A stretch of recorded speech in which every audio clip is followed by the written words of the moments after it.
हरे कृष्णा। आज 7 जनवरी को आइए सुनते हैं सफला एकादशी की कथा। तो बोलिए जय श्री कृष्णा, जय श्री राधे, ओम नमो भगवते वासुदेवाय। युधिष्ठिर ने पूछा, स्वामी पौष मास के कृष्ण पक्ष की एकादशी का नाम क्या है, उसकी क्या विधि है तथा उसमें किस देवता की पूजा की जाती है, यह बताइए। भगवान श्री कृष्ण कहते हैं, राजेंद्र, बड़ी बड़ी दक्षिणा वाले यज्ञ से भी मुझे उतना संतोष नहीं होता जितना एकादशी व्रत के अनुष्ठान से होता है। पौष मास के कृष्ण पक्ष में सफला नाम की एकादशी होती है। उस दिन विधि पूर्वक भगवान नारायण की पूजा करनी चाहिए। जैसे नागों में शेषनाग, पक्षियों में गरुड़ तथा देवताओं में श्री विष्णु श्रेष्ठ हैं, उसी प्रकार संपूर्ण व्रतों में एकादशी तिथि श्रेष्ठ है। राजन, सफला एकादशी को नाम मंत्रों का उच्चारण करके नारियल के फल, सुपारी, बिछोरा तथा जमीरा, नींबू, अनार, सुंदर आंवला, लौंग, पेड़ तथा विशेषतः आम के फलों और धूप दीप से श्री हरि का पूजन करें। सफला एकादशी को विशेष रूप से दीप दान करने का विधान है। रात को वैष्णव पुरुषों के साथ जागरण करना चाहिए। जागरण करने वाले को जिस फल की प्राप्ति होती है वह हजारों वर्ष तपस्या करने से भी नहीं मिलता। नृपश्रेष्ठ, अब सफला एकादशी की शुभकारिणी कथा सुनो। चंपावती नाम से विख्यात एक पुरी है जो कभी राजा महिष्मत की राजधानी थी। राज ऋषि महिष्मत के 5 पुत्र थे। उनमें जो ज्येष्ठ था वह सदा पाप कर्म में ही लगा रहता था, परिस्त्रीगामी और वेश्यासक्त था। उसके पिता के धन को पाप कर्म में ही खर्च किया। वह सदा दुराचार परायण तथा वैष्णवों और देवताओं की निंदा किया करता था। अपने पुत्र को ऐसा पापचारी देखकर राजा महिष्मत ने राजकुमारों में उसका नाम लुम्बक रख दिया। फिर पिता और भाइयों ने मिलकर उसे राज्य से बाहर निकाल दिया। वहीं रहकर उसने प्राय समूचे नगर का धन लूट लिया।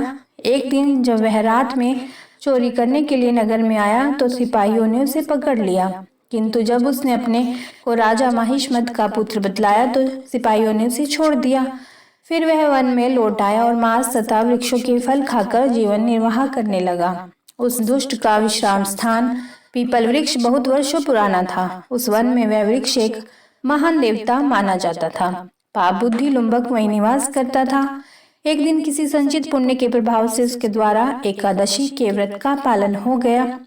पौष मास में कृष्ण पक्ष के दशमी के दिन पापिष्ठ लुम्बक ने वृक्षों के फल खाए और वस्त्रहीन होने के कारण रात भर जाड़े का कष्ट भोगा। उस समय ना तो उसे नींद आई और ना ही आराम ही मिला। वह निष्प्राण सा हो रहा था।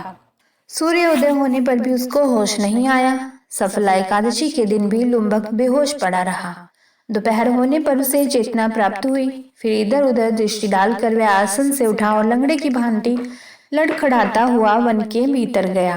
वह भूख से दुर्बल और पीड़ित हो रहा था। राजन लुम्बक बहुत से फल लेकर जब तक विश्राम स्थल पर लौटा तब तक सूर्यदेव अस्त हो गए। तब उसने उस पीपल वृक्ष की जड़ में बहुत से फल निवेदन करते हुए कहा, इन फलों से लक्ष्मीपति भगवान विष्णु संतुष्ट हों। यूं कहकर लुम्बक ने रात भर नींद नहीं ली।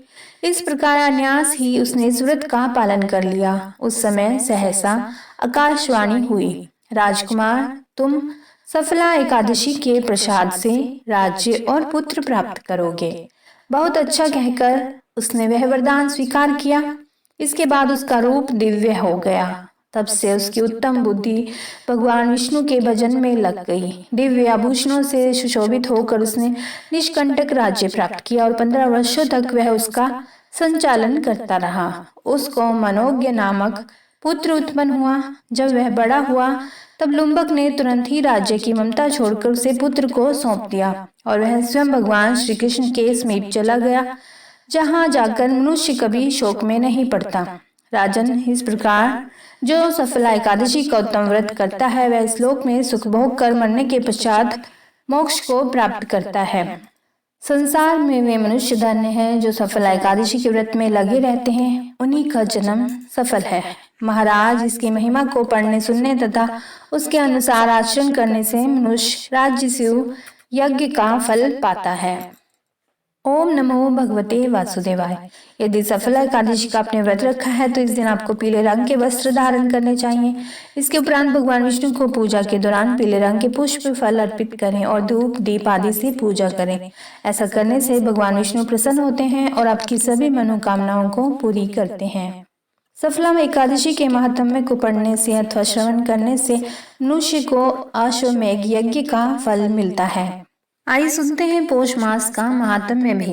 हमारे सनातन हिंदू धर्म ग्रंथों में प्रत्येक महीने के महत्व को भली प्रकार से दर्शाया गया है। हमारी हिंदू संस्कृति में 12 मास व्रत पर्व त्योहारों से युक्त है। पौष मास धनु संक्रांति होती है, अतः इस मास में भगवत पूजन का विशेष महत्व है। दक्षिण भारत के मंदिरों में धनुर्मास का उत्सव मनाया जाता है। मान्यता है कि पौष कृष्ण अष्टमी को श्राद्ध करके ब्राह्मण भोजन कराने से श्राद्ध का उत्तम फल मिलता है। ऐसी मान्यता है कि पौष मास में भगवान भास्कर 11,000 रश्मियों के साथ तपकर सर्दी से राहत देते हैं। इनका वर्ण रक्त के समान है।